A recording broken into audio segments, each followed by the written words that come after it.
Hello बच्चों, this is your first year class. First year class का पहला chapter हमने उठाया है measurement and dimension analysis. Actual में आपके चैप्टर का जो पहला चैप्टर है वो ये कहता है एरर एंड एनालिसिस पढ़ो। लेकिन एरर कब होगा? जब आप मापेंगे, यानी मेजरमेंट करेंगे, तब आपसे गलतियां होगी, तब आप एरर का एनालिसिस करोगे। तो सबसे पहले हमने टॉपिक उठाया मेजरमेंट। पहले हम लोग मेजर करेंगे, जब हम गलतियां करेंगे तो हम एरर एनालिसिस करेंगे। ठीक है, तो सबसे पहला चैप्टर आपका है measurement and analysis. Measurement and dimension analysis में हम लोग ये देखेंगे कि जैसे मान लीजिए किसी भी चीज को है, किसी भी चीज का आदान प्रदान करना हुआ, तो हम लोग क्या करते हैं, एक कोई मेजरमेंट बना देते हैं। जैसे पुराने जमाने में होता था कि सबके वहाँ सब कुछ पैदा नहीं होता था। किसी के वहाँ गेहूं पैदा हुआ, किसी के वहाँ चावल पैदा हुआ, किसी के वहाँ चना पैदा हुआ, किसी के वहाँ कुछ भी पैदा हुआ, तो लोग क्या करते थे, टेस्ट तो बदलना ही था उनको। तो जैसे मान लो चावल वाले से ये कहेंगे भैया हमको एक कटोरे में चावल दे दो और हमसे एक कटोरे में गेहूं लेते जाओ, तो वो उनका मेजरमेंट था। तो माप उनकी क्या बनी, एक कटोरा। एक कटोरा ला के वो गेहूं दिए, एक कटोरा चावल उनसे ले गए। ये हुआ आपका मेजरमेंट। तो पुराने जमाने में ये होता था। धीरे धीरे जब सभ्यता विकसित होने लगी, फिर आपका जो है मेजरमेंट करने का तरीका बदल गया, और तरीका बदल गया तो साथ में क्या हुआ कि उसकी यूनिट भी बदल गई। तो हम लोग देखते हैं ओरिजिन। ओरिजिन कहाँ से शुरू हुआ? तो मेजरमेंट करने का जो ओरिजिन है वो छोटी छोटी क्वांटिटीज है जिनको हम मेजर करते हैं। और जो सबसे छोटी क्वांटिटीज हैं, यानी जिनसे ओरिजिन होता है, शुरुआत होता है, वो आपकी क्या कहलाएंगे, फंडामेंटल क्वांटिटी। तो हम लोग सबसे पहले स्टडी करेंगे इसके बारे में, फंडामेंटल क्वांटिटी।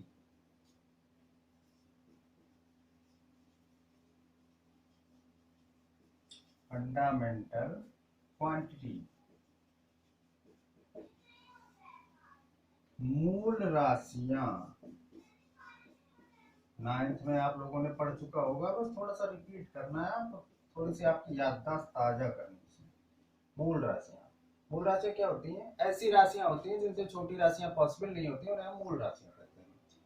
अब छोटी राशियां पॉसिबल नहीं होने का मतलब क्या हुआ कि कुछ चीजें ऐसी होती हैं जिन राशियों को हम मेजर करने के लिए एक स्टैंडर्ड वैल्यू बना लेते हैं, उससे छोटी पॉसिबल है। अगर उससे छोटी पॉसिबल होगी तो उसे हम उसी के स्टैंडर्ड वैल्यू में मेजर करेंगे। तो मूल राशियों में आपकी क्या क्या है? सबसे पहला, 7 मूल राशियां आपको मिली हैं। बाकी जितनी राशियां होंगी वो इन्हीं से बनेंगी, यानी जितनी क्वांटिटीज होंगी सब इन्हीं से बनेगी। तो पहली आपकी क्या है, लंबाई। उसको बोलते हैं लेंथ। सेकंड आपकी है द्रव्यमान, मास। तीसरा आपका क्या है, टाइम, समय।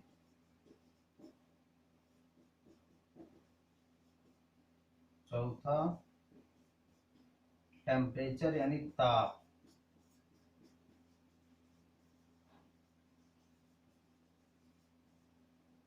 पांचवा ज्योति तीव्रता। ज्योति तीव्रता। Luminous intensity.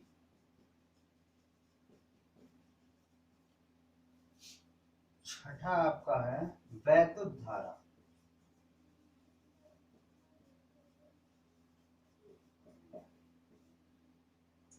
Electric current.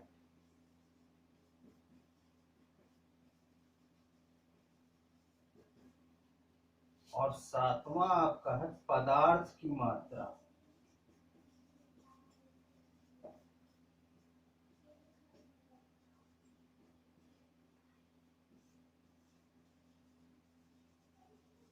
Amount of substance. ये आपकी क्या है, 7 क्वांटिटीज हैं, फंडामेंटल क्वांटिटीज हैं। बाकी की क्वांटिटीज जितनी होंगी वो इन्हीं फंडामेंटल क्वांटिटीज से बन के आती हैं। तो ये 7 तो आपको याद होनी चाहिए।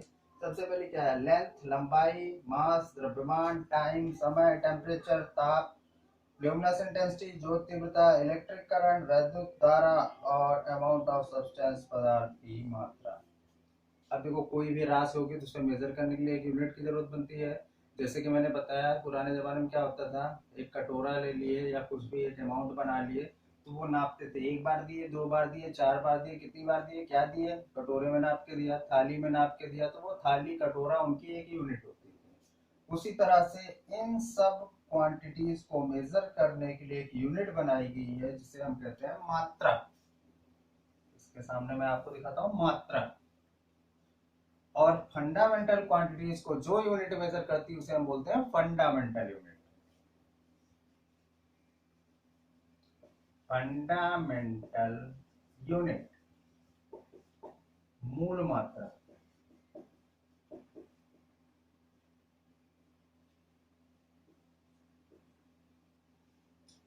लेंथ लंबाई इसमें मेजर की जाती है मीटर।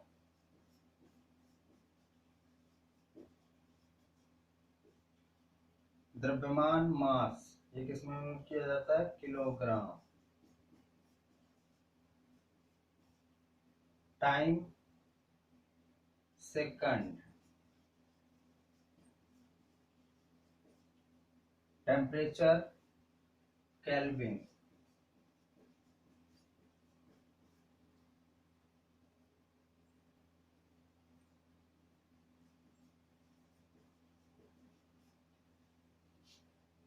Luminous intensity candela.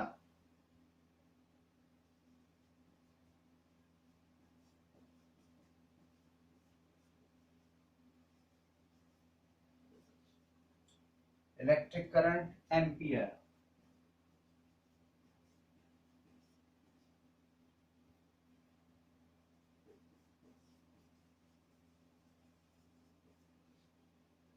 और अगला है पदार्थ की मात्रा मोल।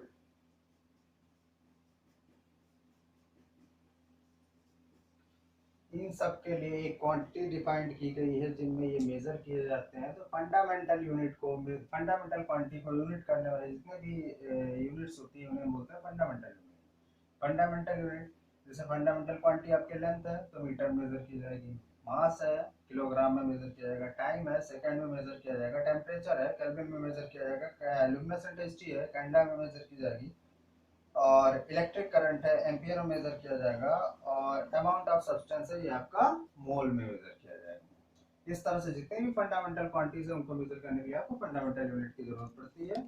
ये आपकी फंडामेंटल क्वांटिटी हो गई, ये आपकी फंडामेंटल यूनिट हो गई। हम किसी चीज को अलग अलग यूनिट से मेजर नहीं कर सकते हैं।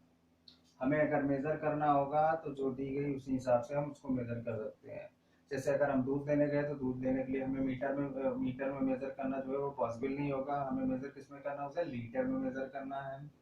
जैसे हम सब्जी खरीदने गए तो वो किलोग्राम में मेजर होगी, वो सेकंड में मेजर नहीं हो सकती, केल्विन में मेजर नहीं हो सकती, इसीलिए सबकी अलग अलग यूनिट बनी है, अलग अलग यूनिट में हम उसको मेजर करते हैं। ठीक है, ये आपकी फंडामेंटल क्वांटिटीज हो गए और दूसरा फंडामेंटल यूनिट हो गई। अब देखिए नेक्स्ट है आपका डेराइव्ड क्वांटिटी। नेक्स्ट है आपका डेराइव्ड क्वांटिटी। डेराइव्ड क्वांटिटी मतलब व्युत्पन्न राशि। डेराइव्ड क्वांटिटी ऐसी क्वांटिटी होती है जो फंडामेंटल क्वांटिटी का यूज करके बनाई जाती है, यानी मूल राशियों का यूज करके जो राशियां बनाई जाती है वो आपकी क्या कहलाती है, व्युत्पन्न राशियां कहलाती है। ठीक, जैसे आपका हो गया आयतन,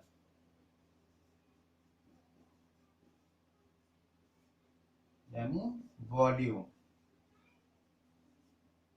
आयतन बराबर क्या होता है, लंबाई गुणे चौड़ाई गुणे ऊंचाई, यानी length into breadth into height. अब एक चीज देखिए, जैसे कि हमने डायरेक्ट क्वांटिटी के लिए बोला कि इनको जो है फंडामेंटल क्वांटिटी का यूज करके बनाया जाता है, तो जैसे लेंथ है इंटू ब्रेथ है इंटू हाइट। लेंथ जो होता है लेंथ ही है, ब्रेथ वो भी एक टाइप की लेंथ होगी, थोड़ी सी छोटी होगी, हाइट हो सकता है छोटी हो सकता है बड़ी हो, लेकिन वो भी तो एक प्रकार की लेंथ हुई। तो ये तीनों लेंथ, लेंथ क्या है, फंडामेंटल क्वांटिटी है, उसका यूज करके बनाया गया है, तो वॉल्यूम आपकी क्या हो जाएगी, डेराइव्ड क्वांटिटी हो जाएगी। ठीक है, जैसे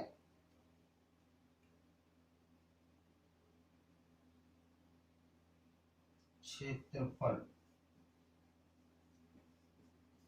एरिया बराबर क्या होगा, लंबाई गुणे चौड़ाई। हर चीज का क्षेत्रफल अलग होता है, यहाँ पे हम रेक्टेंगल का मानते हैं, लेंथ इंटू ब्रेथ। अब देखिए, लेंथ भी एक टाइप की लेंथ है, ब्रेथ भी एक टाइप की लेंथ है, तो दोनों फंडामेंटल क्वांटिटी होगी, फंडामेंटल क्वांटिटी का यूज करके क्या बना, एरिया बना, तो ये आपका क्या हो जाएगा, डेराइव्ड क्वांटिटी। और डेराइव्ड क्वांटिटी को मेजर करने के लिए जो यूनिट इस्तेमाल की जाती है वो आपकी क्या कहलाएगी, डेराइव्ड यूनिट कहलाएगी। मैं यहाँ पड़ोस में इसके लिख दे रहा हूँ, डेराइव्ड यूनिट।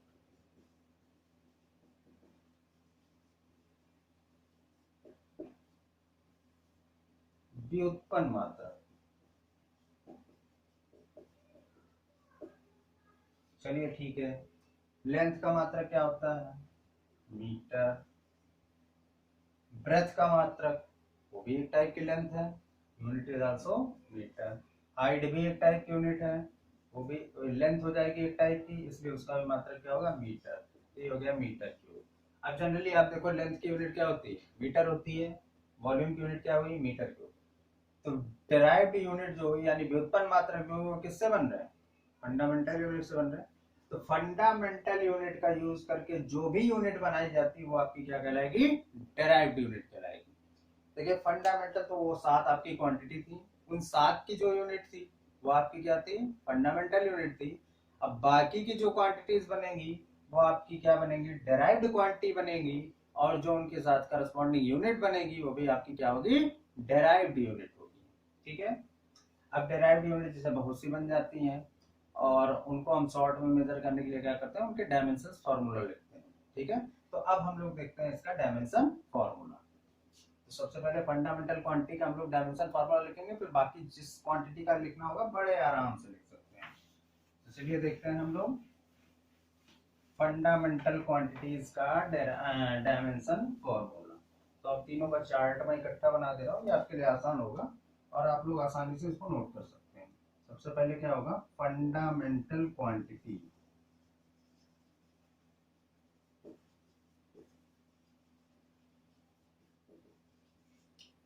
सेकंड आपका क्या है, फंडामेंटल यूनिट,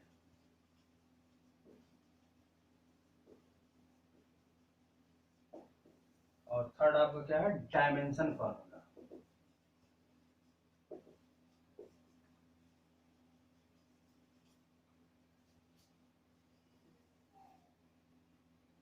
जिसे हम लोग बोलेंगे मूल राशियां। ये आपका क्या होगा, मूल मात्रक, और इसको हम लोग बोलेंगे विमीय सूत्र।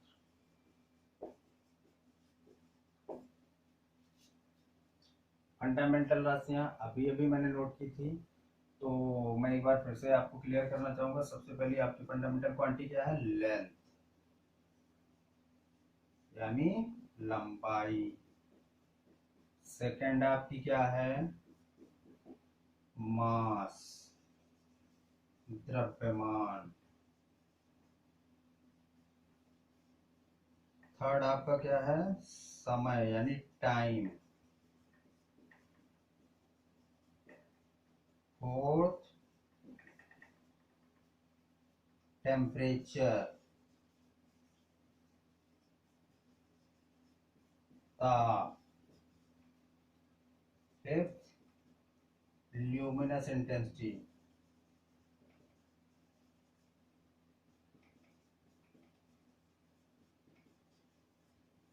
ज्योति तीव्रता।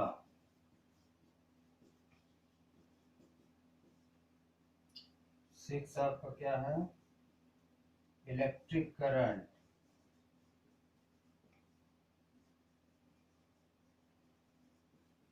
वैद्युत धारा।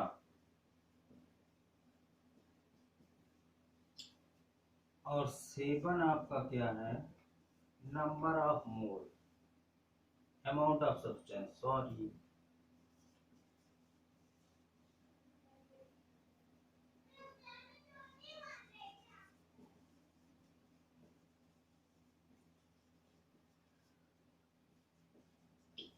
पदार्थ की मात्रा, ठीक। मूल मात्रक जैसे डिफाइंड था, लेंथ का क्या था आपका, मीटर,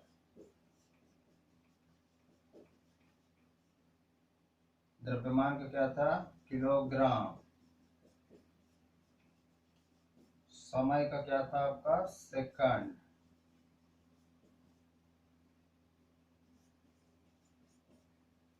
टेम्परेचर का क्या था, केल्विन,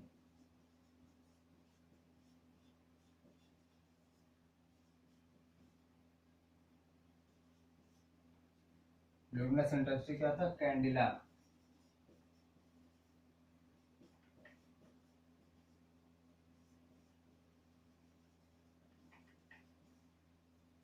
इलेक्ट्रिक करंट का एम्पियर,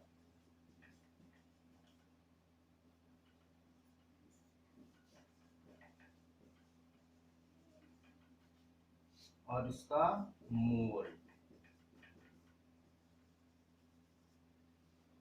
अब देखिए डायमेंशन फार्मूला जो होता है वो हमेशा बड़े वाले ब्रैकेट में लिखा जाता है, ठीक है। तो बड़े वाले ब्रैकेट में लिखने के लिए, जैसे लेंथ है, लेंथ किससे स्टार्ट हो रहा है, एल से, तो इसका डायमेंशन फार्मूला क्या हो जाएगा, कैपिटल एल लिख देंगे कहाँ, बड़े वाले ब्रैकेट के अंदर। मास एम से स्टार्ट हो रहा है, इसको हम लोग लिख देंगे एम अंदर ब्रैकेट के। टाइम कैपिटल टी से स्टार्ट हो रहा है, कैपिटल टी अंदर लिखेंगे। ये फंडामेंटल, ये आपको याद होना चाहिए। अगर ये आपको याद होगा तो कोई भी फार्मूला आप लिख सकते हैं। मैं बहुत इसी तरीका बता रहा हूँ, उसको लिखने का आराम से लिख सकते हैं। टेम्परेचर, टेम्परेचर को थीटा ब्रैकेट के अंदर, candela C D, electric current A, और मोल को एम ओ एल। वैसे इसकी जरूरत नहीं पड़ेगी, ज्यादातर हमें ये 6 क्वांटिटी की जरूरत पड़ती है, उसके करस्पॉन्डिंग हम लोग लिख लेते हैं। तो अभी आपके सामने देखो फंडामेंटल क्वांटिटी लिखी है, फंडामेंटल यूनिट लिखी है, और उसके साथ में डायमेंशन फार्मूला लिखा है।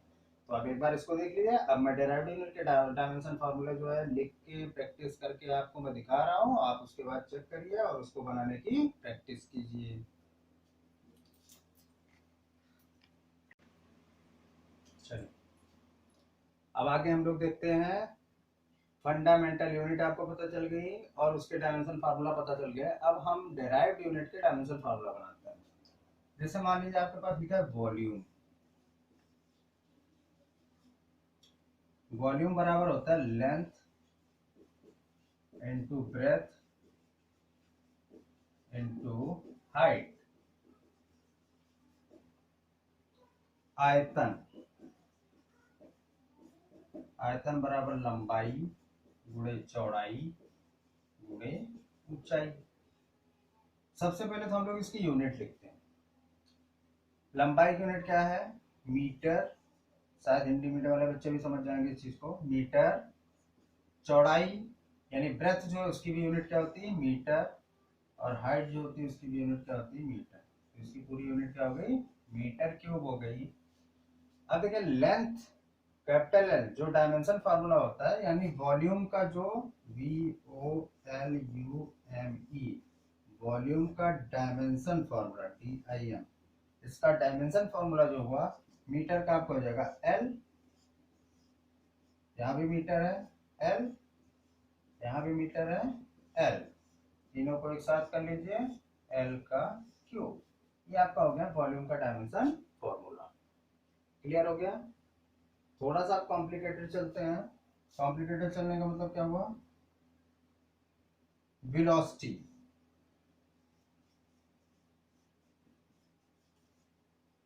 वेलोसिटी बराबर डिस्प्लेसमेंट अपॉन टाइम, यानी वेग बराबर विस्थापन अपॉन समय अंतराल। समय लिख देता हूं शॉर्ट में। डिस्प्लेसमेंट, जैसे मान लीजिए यहां से चल के हम 2 कदम गए, तो ये डिस्प्लेसमेंट क्या हो गया, डिस्टेंस होगी। और डिस्टेंस को मेजर करने के लिए कौन सी यूनिट इस्तेमाल की जाती है? मीटर। तो अभी जब हम वेलोसिटी की बात करें, डायमेंशन फॉर्मूला वेलोसिटी का लिखें, यानी dim of v equal to, तो सबसे पहले हम डिस्प्लेसमेंट की बात करेंगे।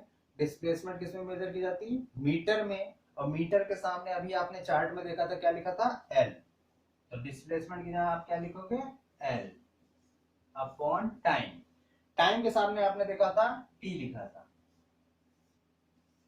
अब कोई चीज अगर नीचे से ऊपर भेजी जाएगी तो उसकी पावर क्या हो जाएगी? -1 हो जाएगी। तो आप इसको लिख सकते हो, एल तो ऊपर था प्लस में लिखोगे, टी नीचे से ऊपर गया तो -1 लिखोगे, इसे ब्रैकेट में लिख दोगे। ये आपका क्या हो गया? डायमेंशन फॉर्मूला ऑफ वेलोसिटी हो गया।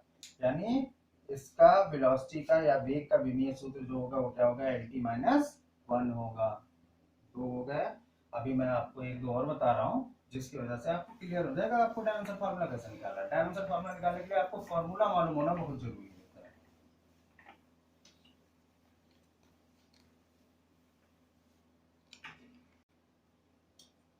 अब देखिए, बल बराबर क्या होता है? द्रव्यमान गुणित त्वरण, यानी force equal to mass into acceleration. तो सबसे पहले इसको सबसे सिंपलेस्ट फॉर्म में हम लोग लिख देते हैं। तो देखिए, मास सबसे सिंपलेस्ट फॉर्म है। एक्सेलरेशन इक्वल टू क्या होता है? Change in velocity upon time, यानी वेलोसिटी अपॉन टाइम।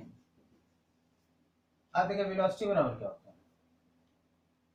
वेलोसिटी बराबर होता है आपका, यानी वेग बराबर होता है विस्थापन बटा समय, यानी velocity equal to displacement upon time. ये हो जाएगा मास इनटू डिस्प्लेसमेंट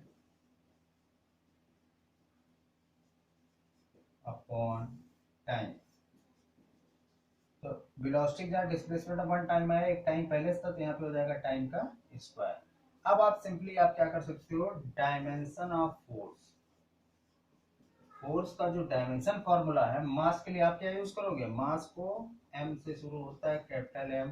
डिस्प्लेसमेंट क्या है? एक लेंथ होगी, कैपिटल L। टाइम क्या है? कैपिटल T होगा। और स्क्वायर लगा हुआ तो स्क्वायर लगा दो। नीचे से जो क्वांटिटी ऊपर जाएगी वो क्या होगी? माइनस में हो जाएगी। तो आप m और l, क्योंकि ऊपर है इनको साथ कर लिया, और t को आप लिखेंगे -2। तो mlt की पावर -2, ये क्या हो गया? डायमेंशन फॉर्मूला ऑफ फोर्स हो गया। क्लियर हो गया? तो ये आपका क्या हुआ? निकालने का तरीका हुआ। सबसे पहले आपको क्या मालूम होना चाहिए? किसी भी अगर हम क्वांटिटी का डायमेंशन फॉर्मूला निकाल रहे हैं, सबसे पहले उसका फॉर्मूला मालूम होना चाहिए। उस फॉर्मूले को सबसे पहले हम सिंपलेस्ट फॉर्म में करेंगे, उसके बाद जो हमने चार्ट में वैल्यू दी थी उस वैल्यू को आप इस्तेमाल करेंगे और आप आसानी से निकाल सकते हैं। तो आप अपनी बुक को उठाइए और उसमें क्वांटिटीज देखिए, और उसके बारे में डायमेंशन फार्मूला जो होता है उसे फाइंड करने की कोशिश कीजिए। जो चीज़ें आपको नहीं समझ में आ रही हैं वो आप कमेंट बॉक्स में हमें भेजिए, मैं उसका सलूशन आपको दूंगा। क्लियर हो गया बच्चों? चलिए, एक आध मैं और कर देता हूँ। जैसे हम लोग लेते हैं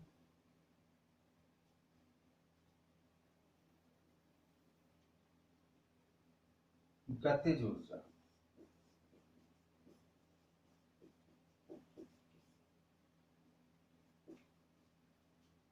काइनेटिक एनर्जी।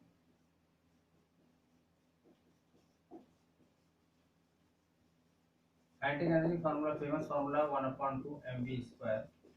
इसमें देखिए, जो क्वांटिटीज होती हैं उसमें आपका कांस्टेंट वैल्यू कोई मायने नहीं रखता, इसलिए 1/2 कोई मायने नहीं रखेगा। m क्या होता है आपका? मास, यानी द्रव्यमान, इनटू वेलोसिटी स्क्वायर गुणे वेग स्क्वायर। तो चलिए, डायमेंशन फॉर्मूला काइनेटिक एनर्जी का, मास का m, वेलोसिटी स्क्वायर, वेलोसिटी इससे पहले हम लोगों ने निकाला था lt की पावर -1। वेलोसिटी का क्या था? lt की पावर -1 था, और इस पे स्क्वायर लगाया तो स्क्वायर लगा। अब स्क्वायर इन दोनों पे आएगा, ये हो जाएगा m, यहाँ पे आपका होगा l स्क्वायर t की पावर -2। इन सबको एक साथ कर लो ml² (t⁻²). तो बच्चों आप लोग कम से कम 20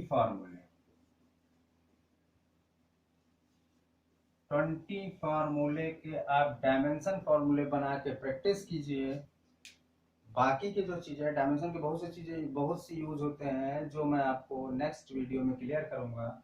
अभी मैं इतना बता रहा हूँ क्योंकि इसके आगे आप लोग प्रैक्टिस करेंगे, प्रैक्टिस करके निकालने की कोशिश करें। अगर आपको समझ में आता है तो ठीक है, वरना आप कमेंट बॉक्स में हमको कमेंट करके बताइएगा हमको सर ये चीज़ नहीं समझ में आ रही, मैं उसे दोबारा से क्लियर करूंगा। क्लियर हो गया बच्चों? तो चलिए आगे की चीज़ों के लिए वॉच माय नेक्स्ट वीडियो। और अभी के लिए अभी आप इतनी चीज़ों को प्रैक्टिस कीजिए, बाकी जो चीज़ें होगी वो मैं अपने नेक्स्ट वीडियो में क्लियर करूँगा। Thank you.